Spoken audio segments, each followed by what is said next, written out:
महाराष्ट्र की तमाम जनता का बहुत आभारी हूँ। अरे ही संदीप पांडुरंगाचीच लीला आहे. असं करतो 4-5 दिवस रमावतीला जाऊन राहतो. कोणी इन्स्पेक्टर मोरजकर म्हणून आहेत, ते आपल्या घरी येणार आहेत. Mrs Keledar, congratulations. माझं डॉक्टर वाडेकरांशी बोलणं झालंय. We can discharge you tomorrow. मागच्या बाजूनं दुसरी कुठलीही व्यक्ती आतमध्ये आलेली नाही. म्हणजे एकतर ती व्यक्ती घरातच होती किंवा घरातलीच होती.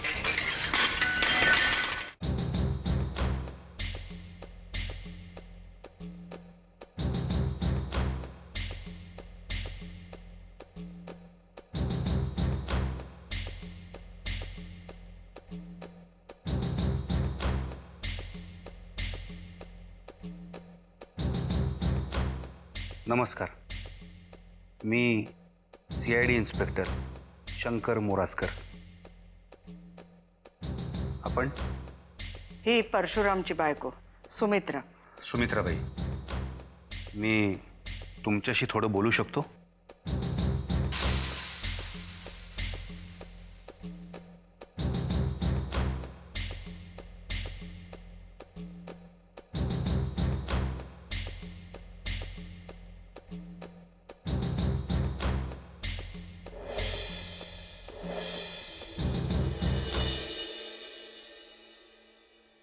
आत्ताच यांचं ऑपरेशन झालं.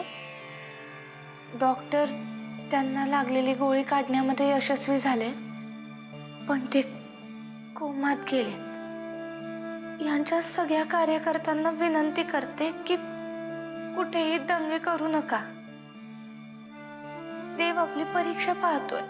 असं काही वागू नका की ज्यामुळे पुढे यांना त्रास होईल, कारण माझी खात्री आहे हे नक्की बरे होतील. तुम्हाला सगळ्यांना विनंती करते की माझ्या कुंकवासाठी, तुमच्या लाडक्या नेत्यासाठी देवाला साकडं घाला. एका भक्ताच्या प्रार्थनेकडे देव दुर्लक्ष करू शकतो, पण जेव्हा हजारो लाखो लोक प्रार्थना करतील तेव्हा त्यांच्याकडे दुर्लक्ष नाही करू शकणार.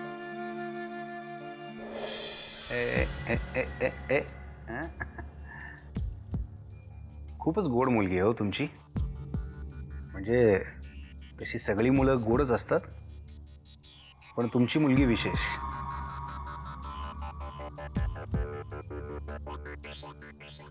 हॅलो, तुमच्याशी बोलतोय मी. हो का? मला वाटलं तुम्ही जीवशीच खेळताय. नाही, म्हटलं खूप निष्पाप जीव आहे हा. सगळी माणसं अशीच निष्पाप राहिली असती तर आमच्यासारख्याची गरजच पडली नसती, नाही का? हो ना. ही अशीच शांत असते का हो दिवसभर? हो, दिवसभर शांत झोपते आणि रात्री जागते ती.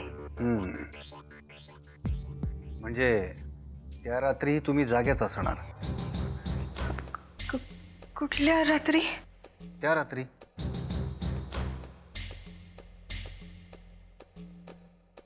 ज्या रात्री राजनने नरसिंहरावांवर हल्ला केलेला होता.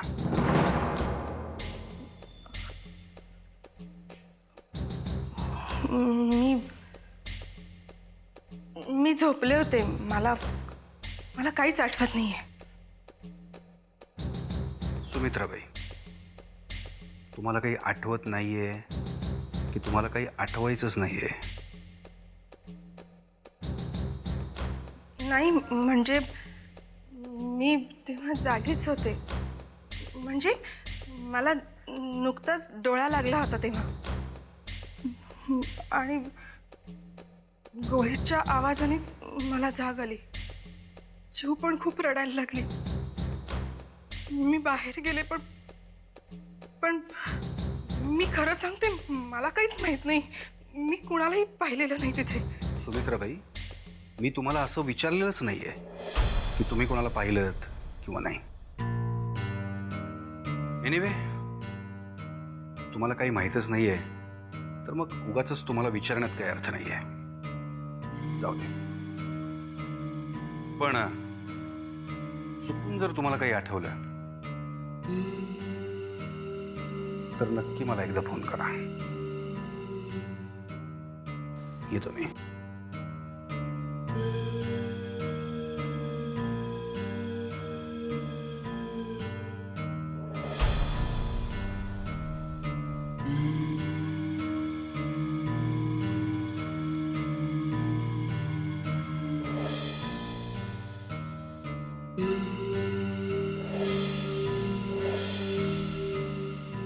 नमस्कार जी. काय झालं, सापडली का बाई? नाही साहेब, आम्ही कसून शोध घेतला तिचा, कुठंच सापडली नाही. बहुतेक गायब केली या लोकांनी. परशू शेट असं गायब नाही करणार तिला, लपून ठेवली असेल तिला. आणि हो साहेब, नवीनच बातमी कानावर आली. रमावतीचा दिगंबर घमंडी खूप दिवस झाले मुंबईत आलाय. घमंडे तोच ना दारूभट्टीवाला चिमटा? हो तोच. एकदम बेकार आहे. माझ्यापेक्षा नाही ना. उचलून आणा त्याला, जुने हिशेब चुकते करायचे. पण हा का आला असेल आता? ज्या रात्री साहेबांवर हल्ला झाला त्या रात्री राघोबा अंबुरे मुंबईत होता. त्यानंतर हा आला. पण राघोबापेक्षा हा जास्त त्रासदायक आहे. बघू ना कोण कोणाला त्रास देते ते. मग काय करू? पाळत ठेवू की? हळद बिळत कसली ठेवता? सरळ उचला आणि टाका माझ्या समोर, मग बघतो काय करायचं ते. निघ तू. ठीक आहे सर.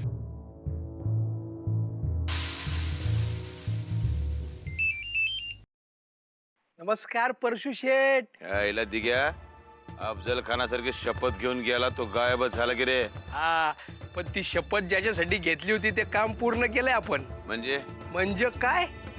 वनिताबाई सापडल्या. वार मर्दा, कुठं सापडली? अहो म्हणजे पत्ता सापडलाय. आता तुम्ही येईपर्यंत केक कापायचं थांबू का करून टाकू हॅपी बर्थडे? स्वतःची अक्कल चालवू नको. तिला फ्लॅट वर घेऊन जा. हा, मी आलोच.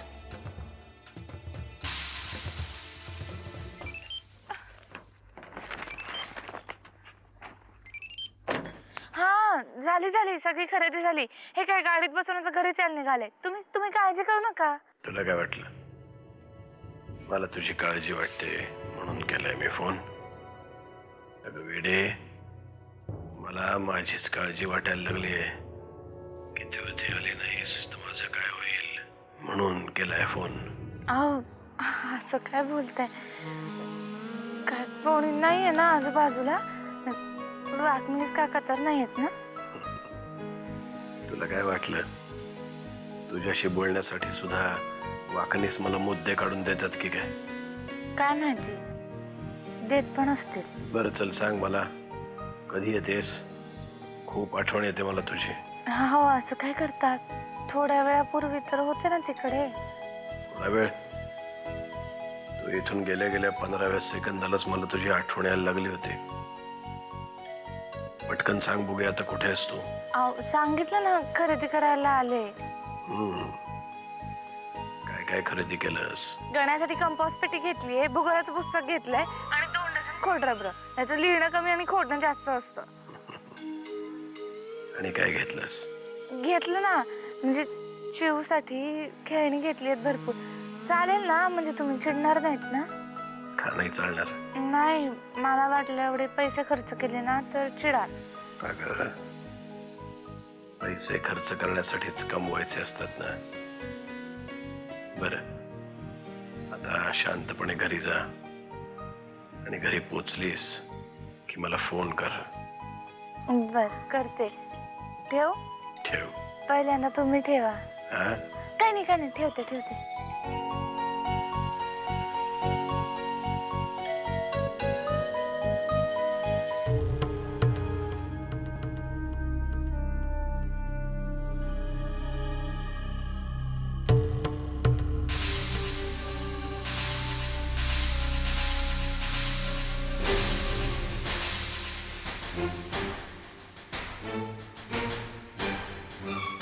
नमस्कार.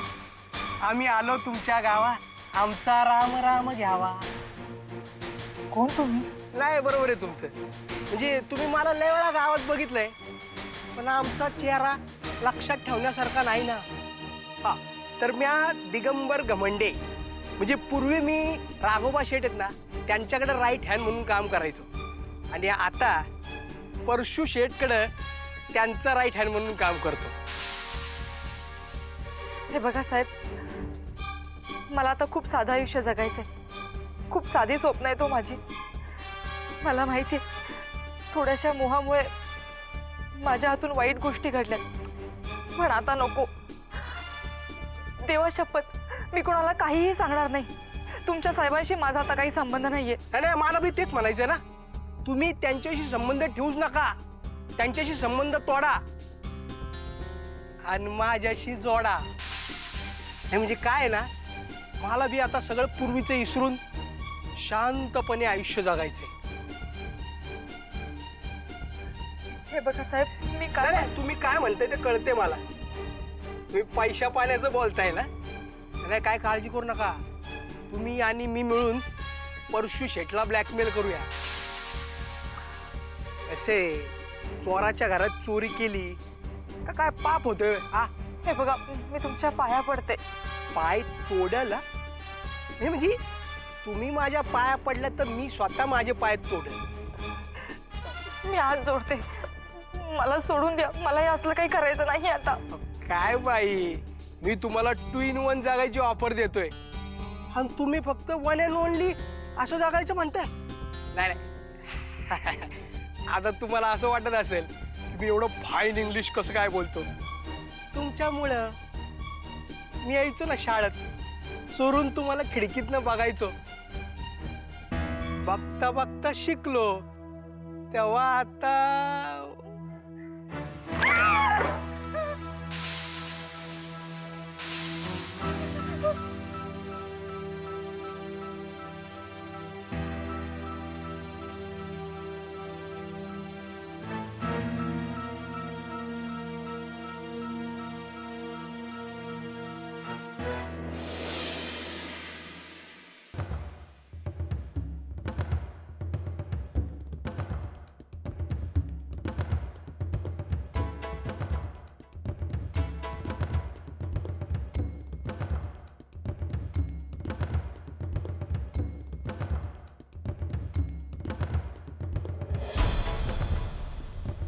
कुठे चालला? तू काय जगात ना काय का आल्या गेलेला प्रश्न विचारायला? मी माझ्या खोलीत माझ्या नवऱ्याला प्रश्न केलाय हा. पण मी तुला बायको समजत नाही, वाटेमध्ये आडवालेला अपशकुनी मांजर समजतो. मग या मांजराचा ऐका आणि ती बंदूक आत ठेवून द्या, कारण पोलीस आले होते चौकशी करायला. चौकशी करायला?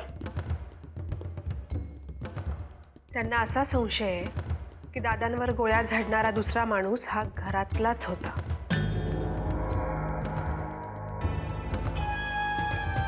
काय बोलली तर नाही ना तू? अगं बोल की. तुम्ही काही केलेलंच नाही तर एवढं घाबरताय कुणाला? घाबरतोय कोण? घाबरत कोण नाही.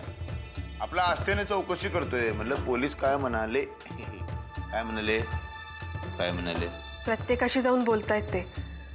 नको नको ते प्रश्न विचारतायत. मग तू काय वकली नाही ना? अगं बोल की पटापटा. अंत का बघते माझा? वकली नाही ना? काय काही नाही बोलले. अगं माझी बबडी, झेंडू माझा, पाडस पाडस माझं. तुम्ही एक गोष्ट लक्षात ठेव, वाघाच्या गुहेत राहणार पाडस आहे.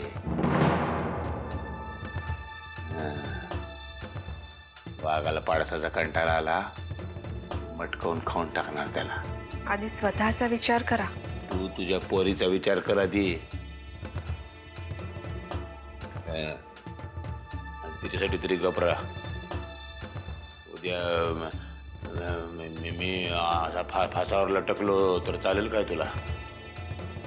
हा, नाही ना चालणार? मग घबरा, पोरीसाठी घबरा.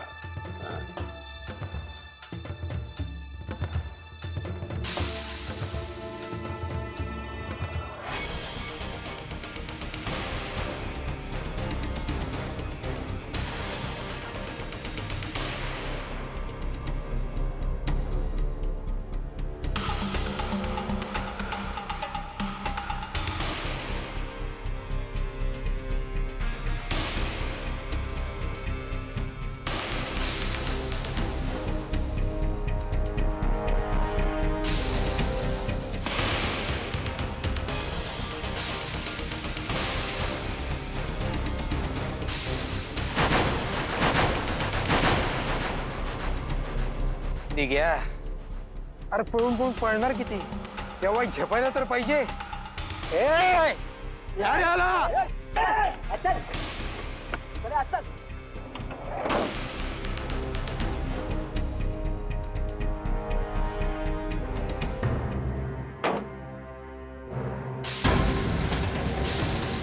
ए चिऱ्या, ती बघ पळते, धरतीला.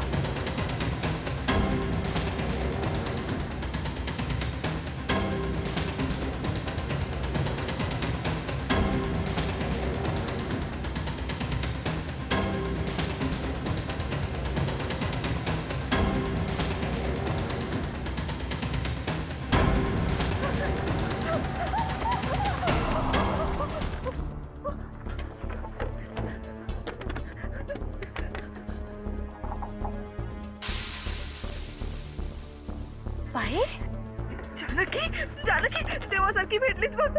मला आतमध्ये घे ग, माझा जीव धोक्यात आहे. मला आतमध्ये गेला लवकर. हो, या आतमध्ये.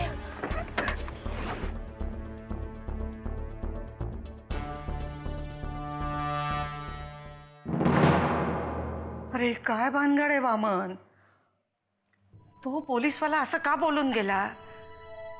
आपल्याच घरातलं कुणीतरी म्हणजे काय? अरे, म्हणजे नक्की काय म्हणायचंय त्याला? हो आत्या, शांत हो तू, शांत हो. अगं पोलिसांचं कामच आहे हे, नाही का?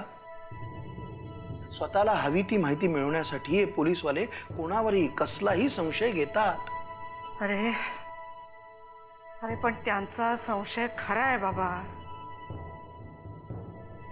त्यांचा तर्क बरोबर आहे, कारण मागच्या लॉनवर फक्त राजनच्या पायाचेच ठसे मिळालेले आहेत.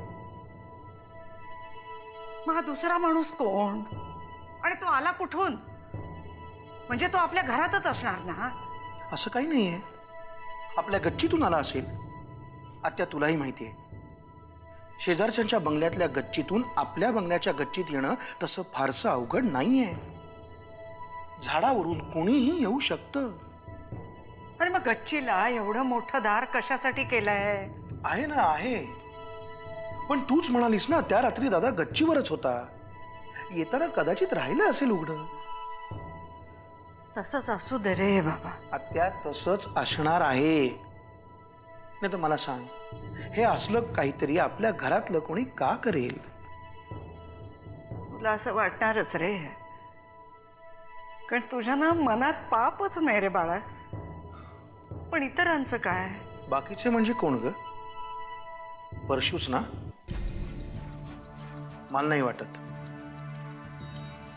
म्हणजे परशूच्या मनात असले वाईट साईट विचार येतीलही, पण तो तसा वागेल असं मला नाही वाटत. अगं असं काही करण्याची त्याची हिंमतच होणार नाही.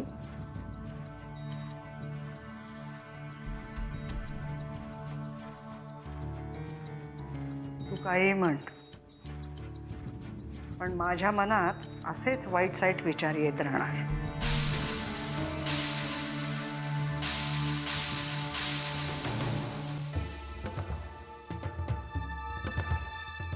ये राग्या, ए इला कोणच लागत नाही याचा. ते प्रकरण गळ्यापर्यंत आले, तू पण तो दिग्या पाठवलाय त्यांनी नालायक. तो ह्याच्या पुढचा निघाला. आयला याच्या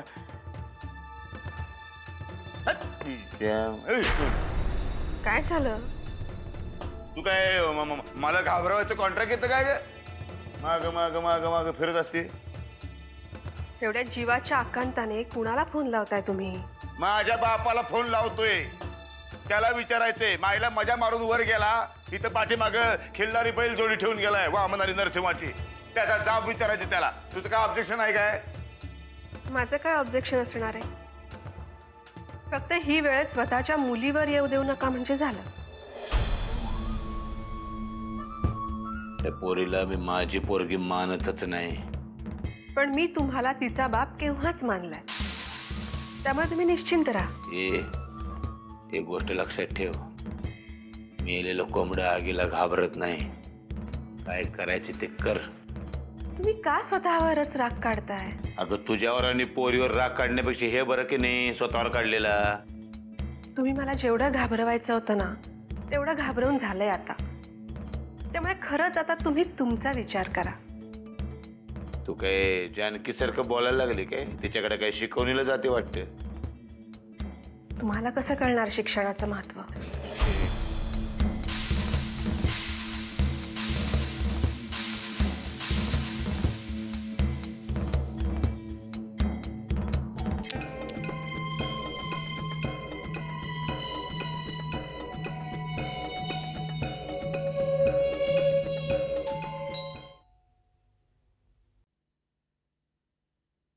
जानकी, अगं एवढ्या राज्याला काय एवढं काम काढलं आणि एकटीच आलीस? समजा ठीक आहे ना? सगळं ठीक आहे, काही काम पण नाही माझं आणि मी एकटीच नाही आली. अनिताबाई, तुम्ही हे तर मुंबईत आहे सा? अहो तिथं समजा गाव तुम्ही गायब झाल्याची चर्चा करते. आणि शाळा अशी उघड्यावर टाकून एकदम कुठे नाहीसा झालता? एवढं घाबरलेवानी का दिसते? अगं तू काय सगळे प्रश्न असं दारात उभं राहून विचारणार आहेस का? चहा कर यांच्यासाठी. होय, चहाचं बघते. तुम्ही घरात या. हा,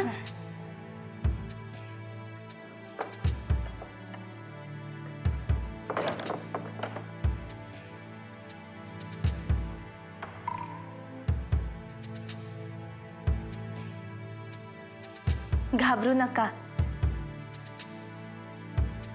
कारण तुम्ही नरसिंह किल्लेदारांच्या बायकोकडे मदत मागण्यासाठी आले आहात आणि आम्ही किल्लेदार मंडळी शत्रूला सुद्धा संकटात वाऱ्यावर सोडत नाही. जानकी, काही बोलू नका. मला माफ कर जानकी. बाई,